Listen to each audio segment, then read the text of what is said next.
हिमाचल तहलका न्यूज में मैं सुमन आपका बहुत बहुत स्वागत करती हूं। चलिए शुरुआत करते हैं इस खबर की। देखिए, हिमाचल प्रदेश कांग्रेस के पूर्व मुख्य प्रवक्ता प्रेम कौशल ने नेता प्रतिपक्ष जयराम ठाकुर पर तीखा हमला बोला है। प्रेम कौशल ने जयराम ठाकुर को प्रदेश का सबसे असफल नेता बताते हुए कहा कि जयराम ठाकुर के नेतृत्व में भाजपा ने 2022 का चुनाव हारा, उपचुनाव हारे और सरकार गिराने के षड्यंत्र में भी विफल रहे।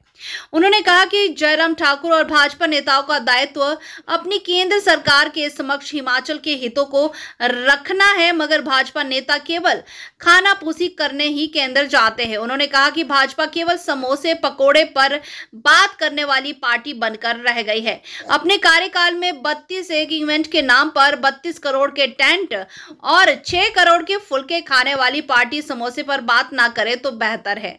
वहीं प्रेम कौशल ने कहा कि सुखविंदर सिंह सुक्खू जब से प्रदेश के मुख्यमंत्री के रूप में उन्होंने शपथ ली है तो भाजपा की तरफ से सरकार के खिलाफ ओनली षड्यंत्र ही रच रही है। और उन्होंने कहा कि बीजेपी हिमाचल में राजनीति को न्यूनतम स्तर पर ले आई है और अब भी किसी राज्य में चुनाव आते हैं तो हिमाचल में मुद्दाहीन बात का मुद्दा बनाने की कोशिश बीजेपी करती रहती है।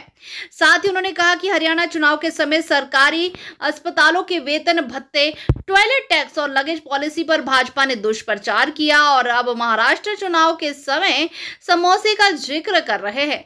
इधर आने प्रेम कौशल ने जयराम ठाकुर पर निशाना साधते हुए कहा कि जयराम ठाकुर कभी हिमाचल के हितों की बात नहीं करते हैं। बीते दिनों केंद्रीय ऊर्जा मंत्री हिमाचल आए, मुख्यमंत्री ने उनके समक्ष हिमाचल के हितों की बात रखी, मगर जयराम ठाकुर और भाजपा नेताओं ने कभी हिमाचल के हितों पर ध्यान नहीं दिया। उन्होंने कहा कि जयराम ठाकुर और हिमाचल भाजपा के नेता केवल कानाफूसी करने ही केंद्र जाते हैं। और प्रेम कौशल ने कहा कि जयराम ठाकुर हिमाचल के सबसे फ्लॉप नेता बन गए हैं और मुख्यमंत्री सुखविंदर सिंह सुक्खू को कोसने से उनकी राजनीति ज्यादा दिनों तक चलने वाली नहीं है।